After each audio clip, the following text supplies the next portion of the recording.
Good morning students. आज 22 अक्टूबर और आज के करंट अफेयर्स के साथ मैं आपके साथ हूं। तो स्टार्ट करते हैं। आज का पहला क्वेश्चन, एशिया पावर इंडेक्स में भारत किस स्थान पर रहा है? तो इसका आंसर हुआ भारत चौथे स्थान पर रहा है। ये एशिया पावर इंडेक्स है क्या कि यह एशिया पावर इंडेक्स जो है वो हमारा सिडनी में एक इंस्टीट्यूट है, इसका नाम है लोवी इंस्टीट्यूट। इसके द्वारा जारी किया जाता है और इसके द्वारा यह प्रदर्शित किया जाता है कि ऐसे कौन से देश हैं जो एशियाई या प्रशांत एशियाई क्षेत्र में अपना सर्वाधिक प्रभाव प्रदर्शित करते हैं। ठीक है ना। तो इस इंडेक्स में हमारे 2020 में भारत के स्थान पर रहा है चौथे पर। इसमें पहले स्थान पर रहा है अमेरिका, यानी कि इस क्षेत्र को सबसे ज्यादा प्रभावित करता है हमारा अमेरिका। दूसरे पर रहा है चीन और तीसरे पर रहा है जापान और चौथे पर रहा है हमारा भारत। ठीक है ना। तो इस इंडेक्स का मतलब क्या हुआ एशिया पावर इंडेक्स का, कि कौन से कंट्री हैं जो एशिया के हर मामले में, चाहे राजनीति हो चाहे आर्थिक हो, प्रभावित करते हैं सबसे ज्यादा।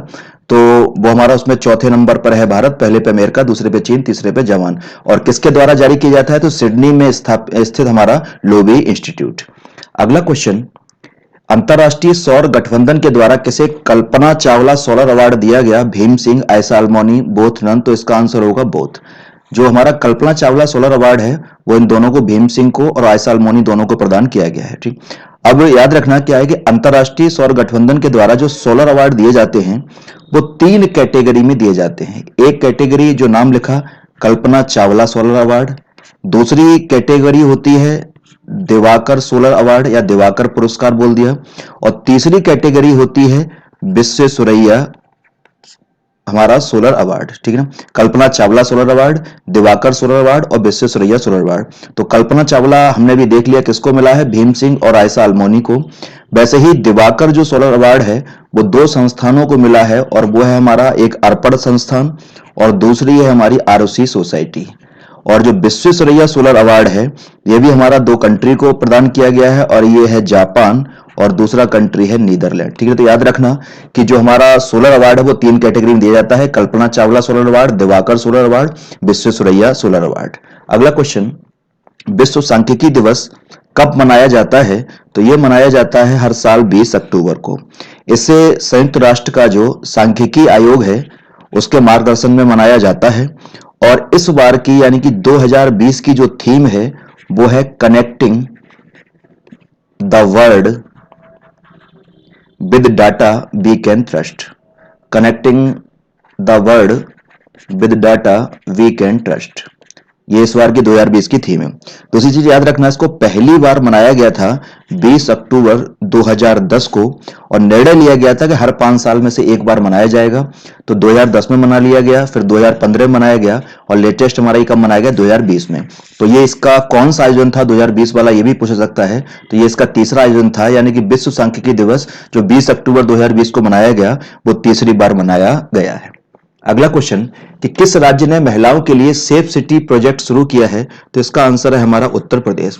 हमारे उत्तर प्रदेश की जो गवर्नर हैं आनंदीबेन पटेल, उन्होंने लखनऊ में महिला सुरक्षा अभियान के तहत सेफ सिटी प्रोजेक्ट का शुभारंभ किया, और इसके तहत 100 गुलाबी रंग की स्कूटी और +10 4 व्हीलर वाहनों को उन्होंने हरी झंडी दिखाकर रवाना किया। और इसका उद्देश्य सिर्फ यही है कि सार्वजनिक स्थानों पर जितने भी पब्लिक प्लेसेस हैं तो वहां पर महिला की सुरक्षा को मजबूत करने का संकल्प लिया जाए। यूपी की बात चली है तो यूपी की कैपिटल है लखनऊ। यूपी के गवर्नर हैं आनंदीबेन पटेल, और यूपी के जो सीएम हैं योगी आदित्यनाथ। अगला क्वेश्चन, किस राज्य में काती बिहू महोत्सव मनाया गया? तो ये मनाया गया हमारा असम में। सभी लोग परिचित होंगे कि बिहू महोत्सव पूछा जाता है बहुत ज्यादा, किस राज्य में मनाया जाता है? तो ये मनाया जाता है असम में। असम बिहू का मुख्य त्योहार है और ये 3 टाइप का होता है। ठीक, एक को बोला जाता है भोगली या माघ बिहू, समझना चीज को। दूसरे टाइप का जो बिहू होता है उसको बोला जाता है रोंगाली, या इसी का नाम है बोहांग बिहू, रोंगाली या बोहांग बिहू। और तीसरा हमारा है कोंगाली, या इसी का दूसरा नाम हो गया काती बिहू। यानी कि बिहू तो है ही लेकिन 3 टाइप का बिहू है हमारा, भोंगली या माघ बिहू उसका नाम है, रोंगाली या बोहांग बिहू, और कोंगाली या काती बिहू। काती बिहू हमने अपने क्वेश्चन में रखा हुआ था। जो भोगली बिहू है वो बेसिकली 13 या 14 जनवरी को मनाया जाता है। जो रोंगाली या बोहांग बिहू है वो 14-15 अप्रैल को मनाया जाता है। और जो हमारा काती बिहू है ये मनाया जाता है अक्टूबर माह में। काती का अर्थ होता है काटना, ठीक ना, यानी किसको काटना, फसल से संबंधित है। तो फसल काटने के उपलक्ष्य में अक्टूबर महीने में काती बिहू मनाया जाता है। तो हो सकता है माघ बिहू पूछ ले तो याद रखना हमारा 13-14 जनवरी, बोहांग बिहू 14-15 हमारा अप्रैल।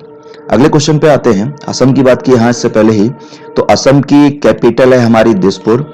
असम के जो गवर्नर हैं वो है जगदीश मुखी, और असम के जो सीएम हैं उनका नाम है सर्बानंद सोनोवाल।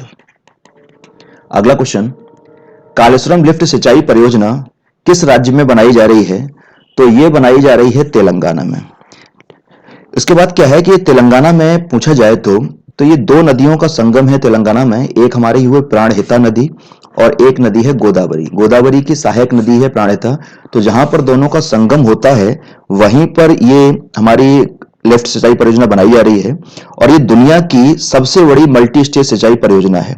और इस परियोजना के द्वारा तेलंगाना के जितने पिछड़े इलाके हैं वहां पर सिंचाई का पानी और कहना चाहिए पीने का पानी ये सारा उपलब्ध कराया जाएगा। दूसरी चीज याद रखना कि शुरुआत में इस योजना का जो नाम था वो नाम था प्राणहिता चेवेल्ला योजना। क्या नाम था? प्राणहिता चेवेल्ला योजना, इसी कालेश्वरम लिफ्ट सिंचाई परियोजना का। लेकिन बाद में नाम चेंज कर क्या कर दिया, कालेश्वरम लिफ्ट सिंचाई परियोजना। और ये हाल में बहुत ज्यादा चर्चित रही है क्योंकि हमारा जो नेशनल ग्रीन ट्रिब्यूनल है, एनजीटी जिसको शॉर्ट में बोल देते हैं, उसने इस परियोजना को दी हरी झंडी। कुछ प्रॉब्लम चल रही थी। हमारा तेलंगाना की बात चली है तो तेलंगाना की कैपिटल क्या है? हैदराबाद। तेलंगाना के हमारा गवर्नर कौन है? तो ये हैं तमिल साई सुंदरराजन। और यहाँ के सीएम कौन है? तो चंद्रशेखर राव। अगला क्वेश्चन, दक्षिण पूर्व एशियाई देशों में कौन भारत को सर्वाधिक कोयले की आपूर्ति करता है? तो ये हमारी आपूर्ति सबसे ज्यादा होती है इंडोनेशिया से। दक्षिण पूर्व एशियाई देशों में अगर भारत कहीं से कोयला मंगा रहा है तो इंडोनेशिया से, और वैसे भी भारत जो अपना सर्वाधिक कोयला मंगाता है वो इंडोनेशिया, ऑस्ट्रेलिया से ही मंगाता है। अगला क्वेश्चन, भारत के किस राज्य में एनीमिया मुक्त भारत सूचकांक सबसे अच्छा है? तो इसका आंसर हमारा हरियाणा। हरियाणा में कहना चाहिए कि एनीमिया की स्थिति कंट्रोल में है, और पूरे भारत में इस प्रकार को रोकने के लिए हमारे संयुक्त राष्ट्र बाल निधि के द्वारा और भारत के संयुक्त स्वास्थ्य मंत्रालय के द्वारा एनीमिया मुक्त भारत पहल शुरू की गई थी। किसके द्वारा? हमारे भारत सरकार के स्वास्थ्य मंत्रालय के द्वारा और संयुक्त राष्ट्र बाल निधि के द्वारा एनीमिया मुक्त भारत की जो शुरुआत की गई थी। तो उसमें जो सूचकांक निकाला गया उसमें हरियाणा ने अच्छा प्रदर्शन किया है। और हरियाणा की बात की जाए तो यहाँ की कैपिटल सभी को पता, चंडीगढ़। हमारा हरियाणा के जो गवर्नर हैं वो हैं सत्यदेव नारायण आचार्य, और यहाँ के जो सीएम हैं मनोहर लाल खट्टर। अगले क्वेश्चन पे आते हैं कि किस राज्य ने दिनकर योजना का नाम बदलकर सर्वोदय योजना कर दिया है? तो इसका आंसर है गुजरात। गुजरात राज्य ने पहले जिसका नाम दिनकर योजना था उसका ही नाम कर दिया क्या है? सर्वोदय योजना। और ये योजना थी किस लिए? तो ये योजना किसानों से संबंधित थी, और किसानों को भी क्या है कि सभी किसानों को दिन में बिजली देने के लिए प्रारंभ की गई थी कि बिजली की सप्लाई जो है वो गुजरात के सभी किसानों को दिन में भरपूर दी जाएगी। तो इसके लिए दिनकर योजना प्रारंभ की गई थी। इसी का नाम बदलकर वर्तमान में कर दिया गया है सर्वोदय योजना। गुजरात की बात की जाए तो कैपिटल हो गई गांधीनगर। यहाँ के जो गवर्नर हैं उनका नाम है आचार्य देवव्रत, और यहाँ के जो सीएम हैं वो हैं हमारे विजय रूपानी। अगले क्वेश्चन पे, आईपीएल के 2 मैचों में लगातार शतक बनाने वाले पहले खिलाड़ी कौन हैं? तो ये पहले खिलाड़ी बने हमारे शिखर धवन। इन्होंने हाल ही में पंजाब के खिलाफ ये कहना चाहिए लगाया शतक, जिससे ये उपलब्धि हासिल की है। अगला क्वेश्चन, रिलायंस जियो ने किस कंपनी के साथ मिलकर 5G तकनीक का सफल परीक्षण किया है? तो इस कंपनी का नाम है क्वालकॉम। ये जो क्वालकॉम है ये हमारी अमेरिकी कंपनी है या अमेरिकी टेक्नोलॉजी फर्म है, और इसके साथ मिलकर रिलायंस जियो ने अमेरिका में ही ये परीक्षण किया है और 5G तकनीक का जो पहली स्टेज है उसका सफल परीक्षण कर लिया है। तो ये भी पूछा सकता है कि रिलायंस जियो ने क्वालकॉम कंपनी के साथ मिलकर किस स्टेज का परीक्षण किया है? तो 5G का याद रखना। और ये पूछ लिया कहां किया है? तो ये परीक्षण सफल कहां हुआ है? अमेरिका। अगले क्वेश्चन पे आते हैं कि अंतरिक्ष से सबसे पहले मताधिकार का प्रयोग किसने किया? तो ये बहुत इंपॉर्टेंट क्वेश्चन है। ये हम सबसे पहले किया डेविड वुल्फ ने, ठीक है। डेविड बुल्क ने 1997 में ये नासा के अंतरिक्ष यात्री थे और उस टाइम पर ये कहना चाहिए कि रसिया की रूसी अंतरिक्ष स्टेशन पर थे और वहां से इन्होंने सबसे पहले अंतरिक्ष से मतदान किया था पूरी दुनिया में।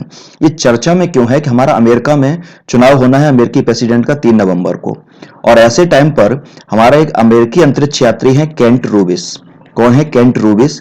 तो जो वर्तमान में अंतरिक्ष में है और 3 नवंबर को भी वो अंतरिक्ष में ही होंगी, तो इसलिए वो पहल यहां पर वो भी इस बार कहना चाहिए कि अंतरिक्ष से ही मतदान में भाग लेंगी। तो ये हमारा क्वेश्चन कहना चाहिए कि इंपॉर्टेंट है। तो पहली बार का पूछा जाए तो सबसे पहले किसने यूज किया था? डेविड वुल्फ ने। कब किया था? 1997 में। ये कौन है? तो नासा के एस्ट्रोलॉजर थे और इन्होंने रसियन अंतरिक्ष स्टेशन से उस टाइम पर किया था। और केंट रूबिन्स जो वर्तमान में है वो अंतरराष्ट्रीय स्पेस स्टेशन पे है, ठीक है ना, अंतरराष्ट्रीय स्पेस स्टेशन पर है जो तकरीबन हमसे 200 मील दूर ऊपर स्थापित होता है वायुमंडल में। तो यहां से ये 3 नवंबर को अपना मतदान करेंगे। अगला क्वेश्चन, निम्नलिखित में से कौन सा अंतरिक्ष यान नासा द्वारा क्षुद्र ग्रह बेनू के अध्ययन के लिए भेजा गया? तो इसका नाम है हमारा ओसिरिस रेक्स। अंतरिक्ष का यान का नाम क्या है? ओसिरिस रेक्स, ठीक है। क्या है कि जो हमारा नासा है, नासा ने हमारा एक क्षुद्र ग्रह हुआ बेनू, इसके अध्ययन के लिए इस अभियान को, इस अंतरिक्ष यान को भेजा। तो इसमें इंपॉर्टेंट क्या है कि ये माना जा रहा है कि जो हमारा बेनू क्षुद्र ग्रह है ये हमारी पृथ्वी से 2175 ईस्वी में या 2197 से लेकर 2199 ईस्वी के बीच में टकराएगा। समझ में आ रहा है क्वेश्चन क्या कहना चाह रहा हूं? यानी कि बेनू जो क्षुद्र ग्रह है उसकी उम्मीद की जा रही है कि 2175 ईस्वी में या 2197 से लेकर 2199 ईस्वी के बीच में पृथ्वी से टकराएगा, जिससे पृथ्वी पर बड़े लेवल पर विनाश संभव हो सकता है। तो इसी का अध्ययन करने के लिए हमारा जो नासा है उसने अंतरिक्ष यान भेजा है ओसिरिस रेक्स। कहां पर? बेनू क्षुद्र ग्रह पर। तो यही पूछा जाए कि ओसिरिस रेक्स किस क्षुद्र ग्रह के अध्ययन के लिए भेजा गया है, तो आंसर हो जाएगा हमारा बेनू। दूसरी चीज क्या है कि क्षुद्र ग्रह की बात की जाए कि क्षुद्र ग्रह क्या होते हैं, तो हमारे मंगल ग्रह और बृहस्पति के बीच में बहुत छोटे छोटे चट्टानी टुकड़े हैं, बहुत छोटे छोटे ठोस हैं, और ये वैसे ही सूर्य की परिक्रमा कर रहे हैं जैसे कि अन्य सभी ग्रह हमारे सूर्य की परिक्रमा कर रहे हैं। तो इन्हीं छोटे छोटे चट्टानी टुकड़ों को ही क्या बोला जाता है? क्षुद्र ग्रह। तो हमारे दो क्वेश्चन यहां से इंपॉर्टेंट कि क्षुद्र ग्रह किन दो ग्रहों के बीच में है? तो मंगल और बृहस्पति के बीच में, ठीक है ना। और ये कैसे हैं? तो गैसीय हैं या कुछ वगैरह, तो ये हमारे चट्टानी है यानी कि ठोस है। और क्या यह सूर्य की परिक्रमा करते हैं? तो हाँ, यह सूर्य की परिक्रमा भी करते हैं। अगला क्वेश्चन, राष्ट्रीय पुलिस स्मृति दिवस कब मनाया जाता है? तो यह मनाया जाता है हर साल 21 अक्टूबर को, याद रखना। यह दिन उन 10 सिपाहियों के बलिदान की स्मृति में मनाया जाता है जिन्होंने 1959 की चीनी गोलाबारी में अपनी शहादत दे दी थी। हुआ क्या था कि 21 अक्टूबर 1959 को चीनी सैनिकों ने लद्दाख के एरिया में कहना चाहिए मोर्टार दागे, ग्रेनेड दागे, गोली चलाई। इससे 10 सिपाहियों की शहादत हो गई थी। तो इसी की कहना चाहिए याद में और बाकी अन्य सभी के बलिदान को भी याद करने के लिए ये हर साल 21 अक्टूबर को मनाया जाता है राष्ट्रीय पुलिस स्मृति दिवस। साथ ही याद रखना कि इसी दिन कहना चाहिए कि 21 अक्टूबर को ही मनाया जाता है विश्व आयोडीन दिवस। अगर ये पूछा जाए कि विश्व आयोडीन दिवस कब मनाया जाता है, तो भी मनाया जाता है हमारा 21 अक्टूबर को। और इसको मनाने का मुख्य उद्देश्य यही है कि आयोडीन के पर्याप्त उपयोग के बारे में जागरूकता पैदा करना, आयोडीन की जो कमी से रोग होते हैं हमारे, जैसे कि घोंघा रोग हमारा, तो इनके परिणामों पर प्रकाश डालना। आयोडीन बेसिकली बहुत छोटा सा पोषक तत्व है, लेकिन इसी छोटे से पोषक तत्व की कमी से मानव की वृद्धि और विकास में बहुत ज्यादा दिक्कत हो जाती है। तो याद रखना कि विश्व आयोडीन दिवस कब मनाया जाता है, तो 21 अक्टूबर को, और राष्ट्रीय पुलिस स्मृति दिवस कब मनाया जाता है, तो 21 अक्टूबर। आज का करंट अफेयर्स का सेक्शन पूरा हुआ, उम्मीद है पसंद आया होगा। अगले सेक्शन के साथ कल मिलते हैं। Till then bye.